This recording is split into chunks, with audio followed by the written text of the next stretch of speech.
मोदी के दोस्त ट्रंप की टक्कर अमेरिका में कमला हैरिस से हो रही और लोग सवाल पूछ रहे हैं कि अमेरिकी राष्ट्रपति चुनाव में नरेंद्र मोदी के जबरा फैन डोनाल्ड ट्रंप चुनाव जीतेंगे या नहीं, या फिर ट्रंप को टक्कर देने वाली कमला हैरिस कोई चमत्कार कर देंगी और मोदी के दोस्त को हरा देंगी। कहा जा रहा है कि यह कड़ा मुकाबला है जिसमें कुछ भी हो सकता है, लेकिन अगर नरेंद्र मोदी के दोस्त डोनाल्ड ट्रंप ने अमेरिकी राष्ट्रपति का चुनाव जीत लिया तो वो इतिहास रच देंगे। जैसे नरेंद्र मोदी ने तीसरी बार प्रधानमंत्री का चुनाव जीतकर इतिहास रचा, वैसा ही एक दूसरा इतिहास डोनाल्ड ट्रंप रचेंगे। वो इतिहास क्या है भाई? डोनाल्ड ट्रंप अगर अमेरिकी चुनाव जीत जाते हैं इस बार तो वो 131 साल में कमबैक करने वाले पहले पूर्व राष्ट्रपति होंगे अमेरिका के। डोनाल्ड ट्रंप से पहले 1893 में तब के अमेरिकी राष्ट्रपति ने एक चुनाव हारने के बाद दूसरे चुनाव में कमबैक कर लिया था। उसके बाद 131 साल में कोई ऐसा कर ही नहीं पाया। डोनाल्ड ट्रंप पिछला अमेरिकी चुनाव 2020 में हार गए थे। अब अपने तीसरे चुनाव में ट्रंप किस्मत आजमा रहे हैं और अगर वो किस्मत चल गई, मोदी की तरह वो भी इतिहास रच पाए तो यह अपने आप में अभूतपूर्व होगा। भाई माहौल तो ट्रंप का बना हुआ है और ट्रंप के लिए भारत में भी बहुत उत्साह दिख रहा है, क्योंकि ट्रंप हमेशा भारत के समर्थन की बात करते रहे। ट्रंप हमेशा कट्टरपंथियों की क्लास लगाते रहे। ट्रंप हिंदुओं की बात करते रहे। ट्रंप अकेले अमेरिकी नेता हैं जो हिंदुओं की बात करते हैं। हमारे यहां भी बहुत लोग हिंदुओं की बात नहीं करते, नरेंद्र मोदी खुलकर करते हैं। वैसे ही अमेरिका में बहुत नेता नहीं करते, लेकिन ट्रंप हिंदुओं की बात करते हैं। इसके साथ ही ट्रंप नरेंद्र मोदी के दोस्त भी हैं, उनके जबरदस्त फैन भी। नरेंद्र मोदी की कई बार ट्रंप तारीफ कर चुके हैं। अभी पिछले महीने अक्टूबर में ट्रंप ने नरेंद्र मोदी के बारे में कहा था कि वो सबसे अच्छे इंसान हैं और वो उनके दोस्त हैं। इतना ही नहीं, डोनाल्ड ट्रंप ने तो पीएम मोदी के बारे में यह भी बता दिया था कि कैसे पीएम मोदी ने 56 इंच की छाती वाला जिगरा रखा हुआ है। पाकिस्तान का नाम न लेते हुए ट्रंप ने बताया था कि कुछ मौकों पर भारत को कोई धमका रहा था तो ट्रंप ने पीएम मोदी से कहा था कि मदद चाहिए तो ले लो, लेकिन मोदी ने कह दिया कि वो इसे संभाल लेंगे, जो भी जरूरी होगा वो खुद कर लेंगे। हमने उन्हें सैकड़ों सालों में हराया है, तो अब किसी की जरूरत क्यों पड़ेगी? अब जो नेता खुलकर पीएम मोदी की ऐसी तारीफ कर रहा हो, तो इससे आप समझ सकते हैं कि ट्रंप के जीतने पर भारत का कितना फायदा है। क्योंकि ये जो बाइडेन तो भाई गया वो केस था, इधर देख रहे हैं उधर चल रहे हैं, भूल जा रहे हैं, वो वाला केस था। इसलिए भारत में भी ट्रंप के लिए बहुत माहौल बना हुआ है। भारत में कैसे ट्रंप की जीत के लिए पूजा पाठ, हवन, मंत्र जाप चल रहा भारत में, ये सब आपको आगे बताऊंगा। लेकिन पहले देख लीजिए कि अमेरिका में इस वक्त जब वोटिंग चल रही है तो क्या हो रहा है। अमेरिका में आज वोटिंग चल रही है। हमारे टाइम के हिसाब से शाम को 5 बजे अमेरिका में वोट पड़ने शुरू हो गए थे। ये देखिए वहां वोटिंग चल रही है और ये वोटिंग कल सुबह 8:30 बजे तक चलेगी।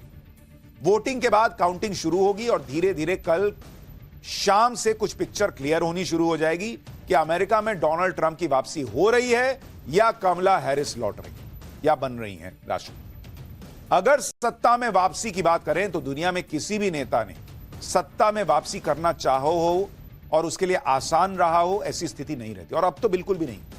बड़े बड़े देशों में सिर्फ नरेंद्र मोदी ही ऐसे नेता हैं जिन्होंने न सिर्फ सत्ता में वापसी की बल्कि लगातार 3 चुनाव जीते और बड़े अंतर से विपक्ष को हराया।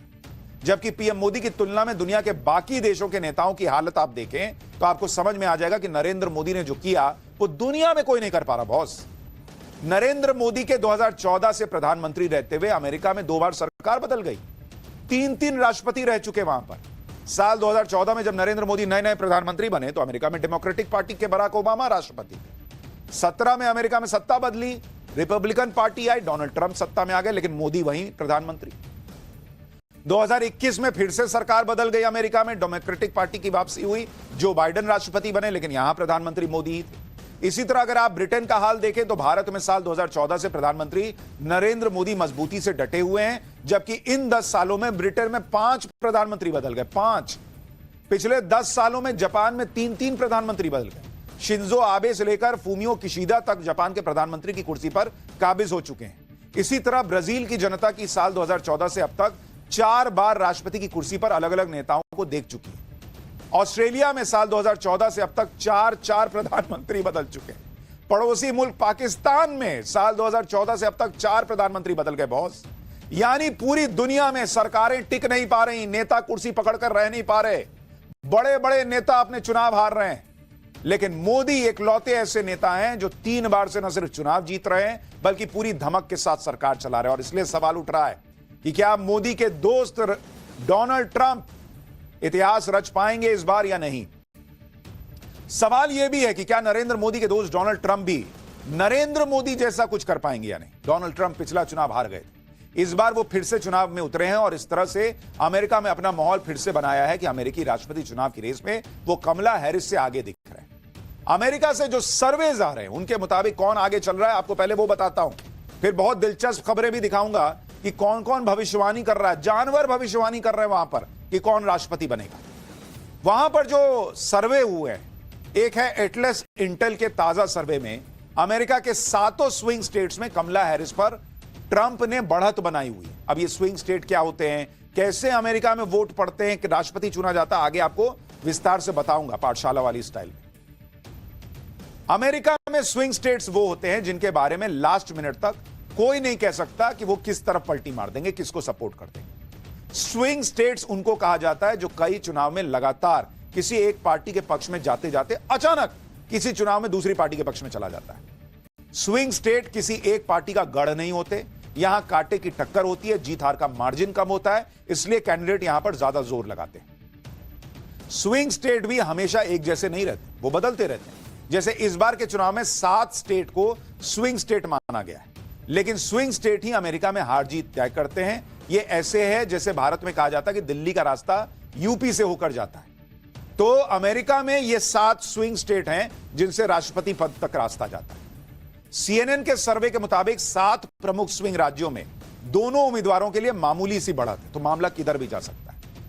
एक है 538, ये भी सर्वे करती है। इसका सर्वे कह रहा है कि 7 स्विंग राज्यों में से 4 में ट्रंप आगे हैं और 3 में कमला हैरिस को मामूली बढ़त है।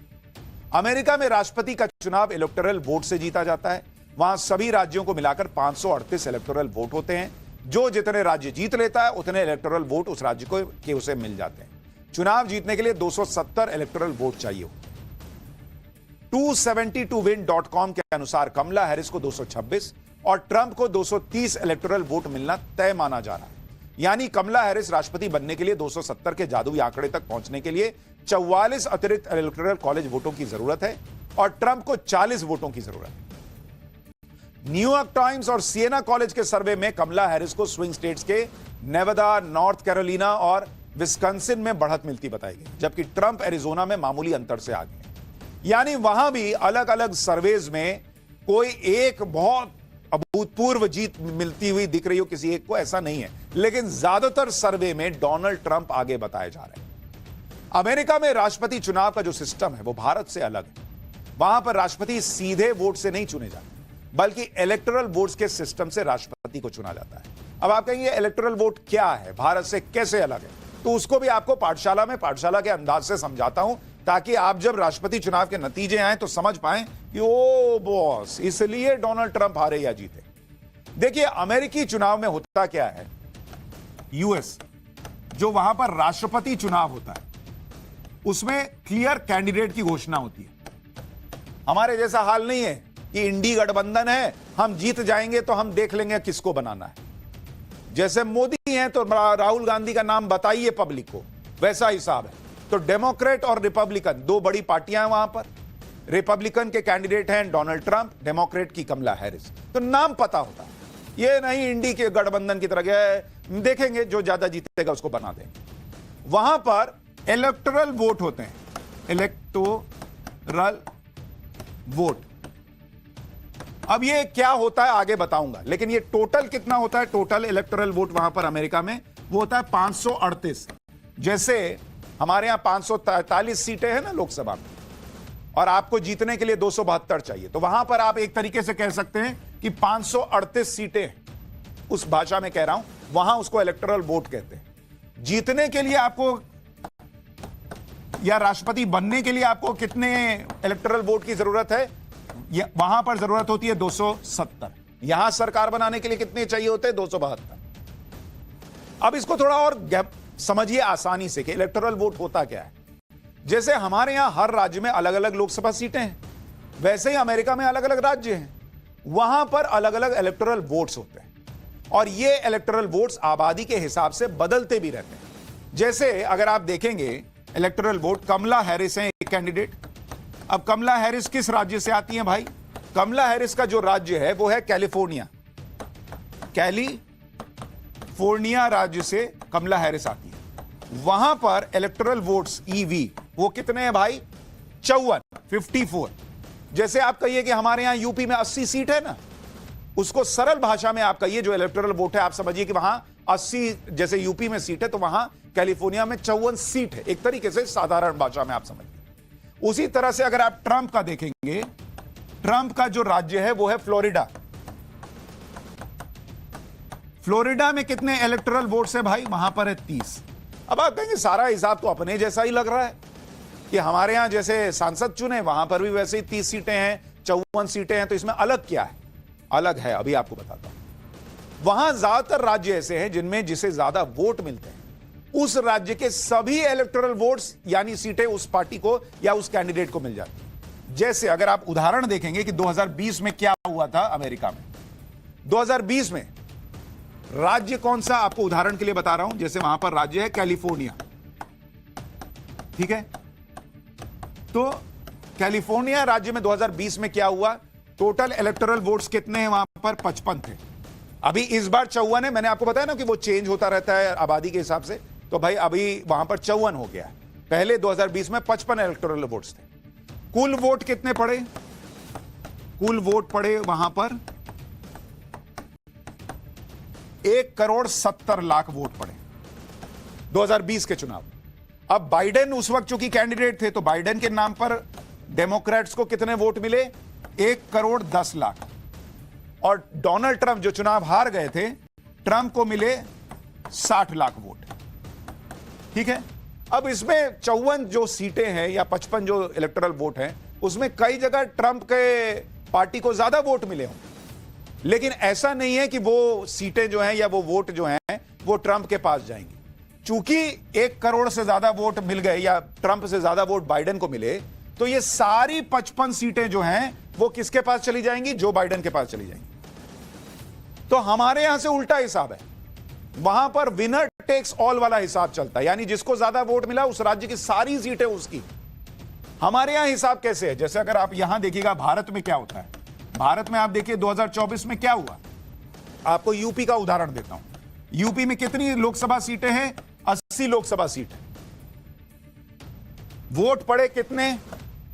यूपी में वोट इस बार पड़े थे 3,62,00,000, ठीक है। बीजेपी को, ये बीजेपी को वोट मिला, ठीक है। यूपी में ये बीजेपी का वोट बता रहा हूं आपको। बीजेपी को 3,62,00,000 वोट मिले और उसकी सीट कितनी आई थी? 33।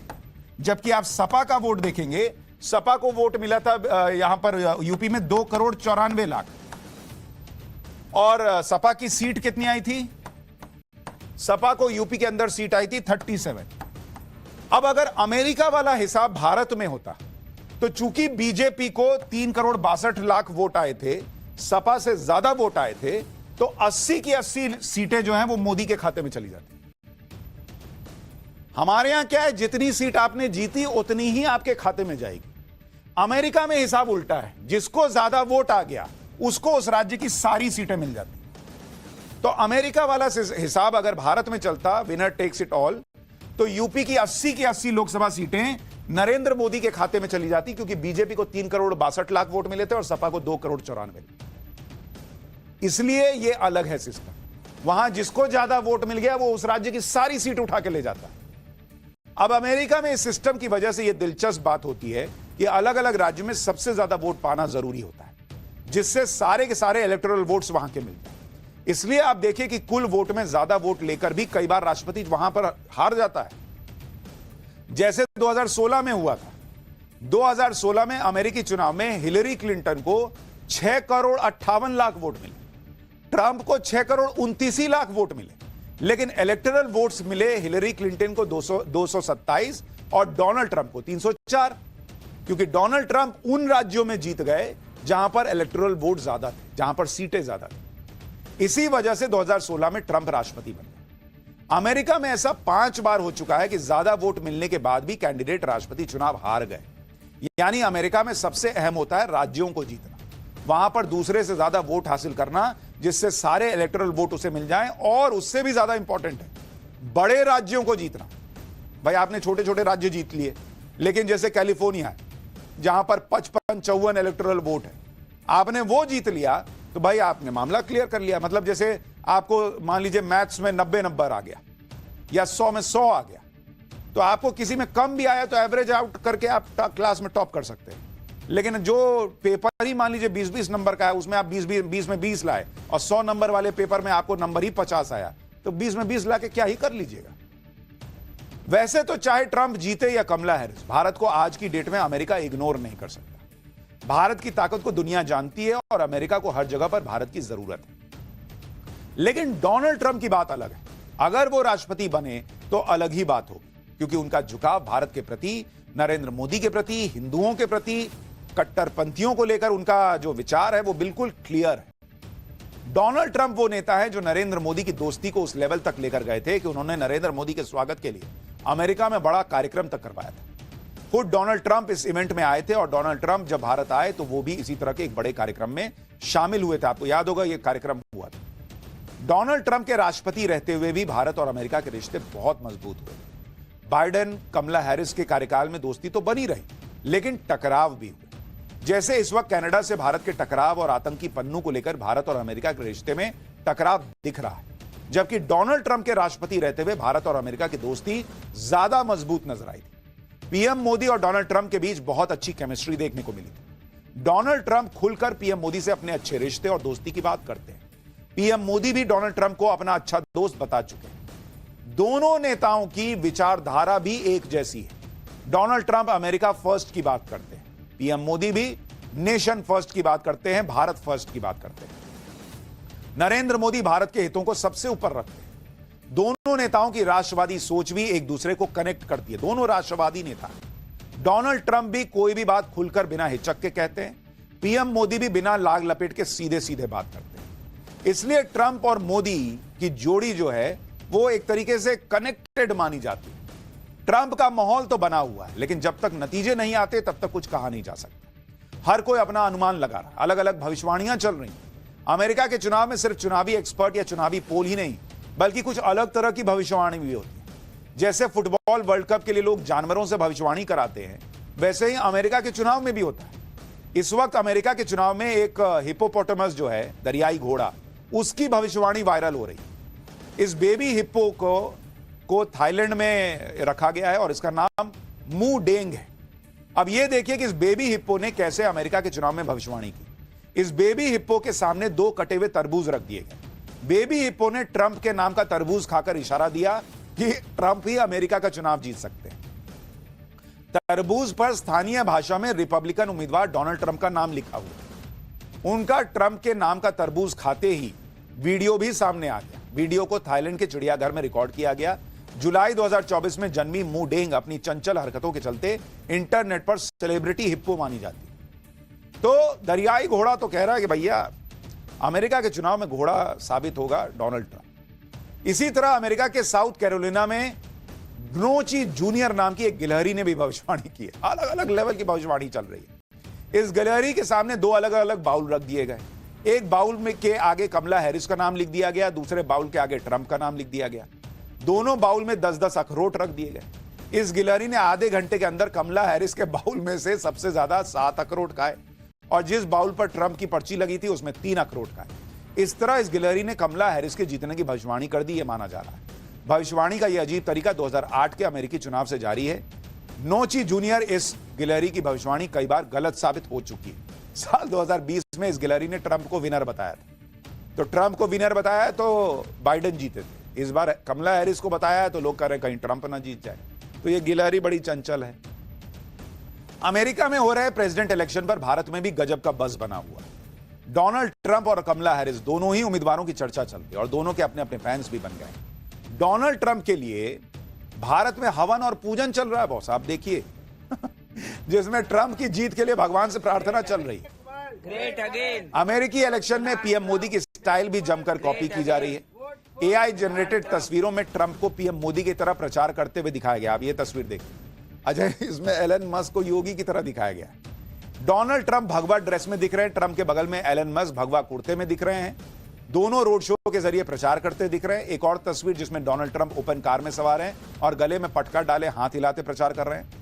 ये तस्वीरें पीएम मोदी के इलेक्शन कैंपेन से प्रभावित दिख रही हैं। अच्छा, हर जगह आप देखिए वो ट्विटर वाले भैया एलन मस्क को योगी की तरह दिखा दिया गया तो ये अलग अलग कलर आपको अमेरिकी चुनाव का दिखा रहा हूं। डोनाल्ड ट्रंप के लिए भारत में इतना माहौल इसलिए भी बना हुआ है क्योंकि डोनाल्ड ट्रंप इकलौते ऐसे नेता हैं जिन्होंने अमेरिका चुनाव के बीच बांग्लादेश में हिंदुओं पर हो रहे अत्याचार के खिलाफ आवाज उठाई थी। डोनाल्ड ट्रंप ने दिवाली की शुभकामनाएं देते हुए सोशल मीडिया प्लेटफॉर्म पर कहा था कि वो बांग्लादेश में हिंदुओं, ईसाइयों और अन्य अल्पसंख्यकों के खिलाफ बर्बर हिंसा की कड़ी निंदा करते हैं। भीड़ उन पर हमला कर रही है, लूटपाट कर रही है, जो कि पूरी तरह से अराजकता की स्थिति है। जबकि जो बाइडेन की सरकार पे तो आरोप लगता है कि उसने ही बांग्लादेश में खेल कराया, लेकिन ट्रंप हिंदुओं के साथ खड़े रहे। अपनी पोस्ट में डेमोक्रेटिक उम्मीदवार कमला हैरिस को घेरे में लेते हुए ट्रंप ने कहा था कि उनके कार्यकाल में ऐसा कभी नहीं हुआ होता। कमला और जो बाइडेन ने अमेरिका समेत पूरी दुनिया में हिंदुओं की अनदेखी की है।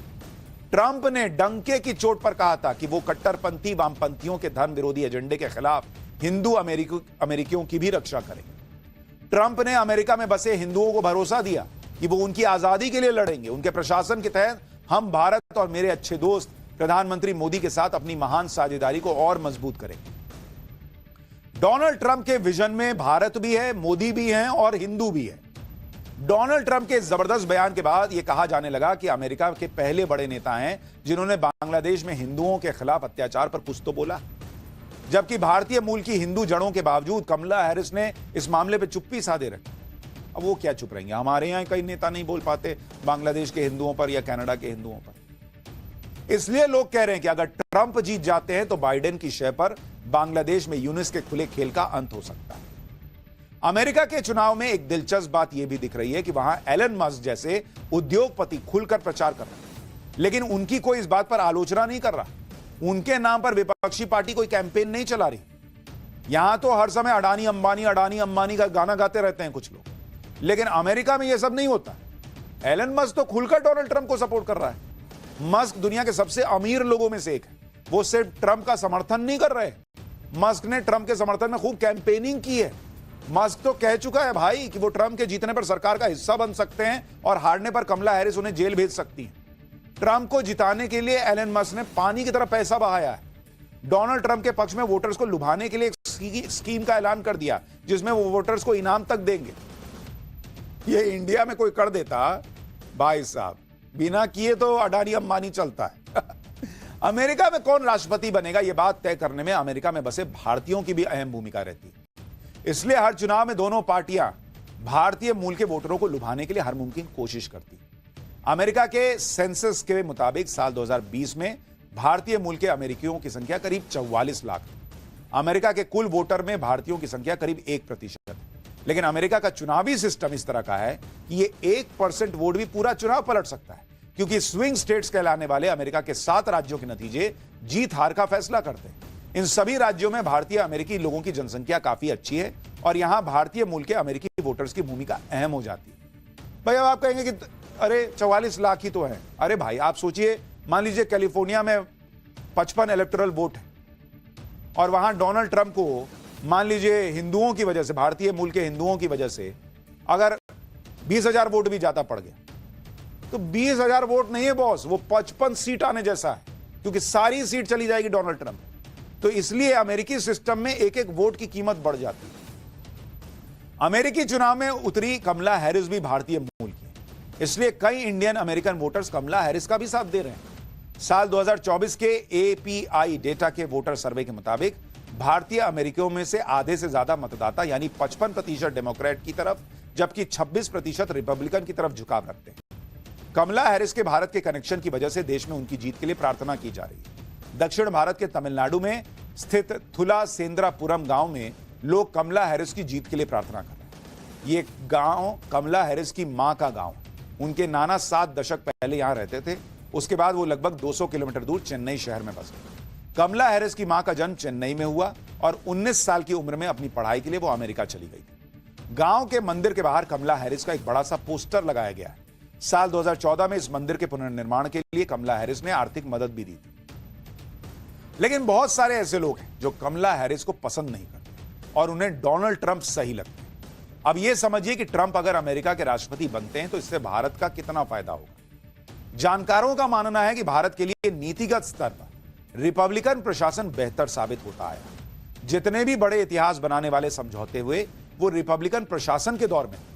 चीन से निपटने में भी ट्रंप भारत की मदद कर सकते हैं, क्योंकि ट्रंप का रुख चीन पर काफी सख्त रहता है। रक्षा संबंधों को लेकर भी डोनाल्ड ट्रंप का प्रशासन ज्यादा बेहतर साबित हुआ। उन्होंने हमेशा भारत के साथ बड़े रक्षा संबंधों पर जोर दिया। ट्रंप के साथ एक प्लस पॉइंट यह भी है कि वो भारत की आंतरिक राजनीति से दूर रहते हैं। ये बाइडेन वाले का हिसाब नहीं है कि जैसे अरे आपके यहां माइनॉरिटी के साथ क्या हो रहा है, अरे वो ये सब नहीं बोलते।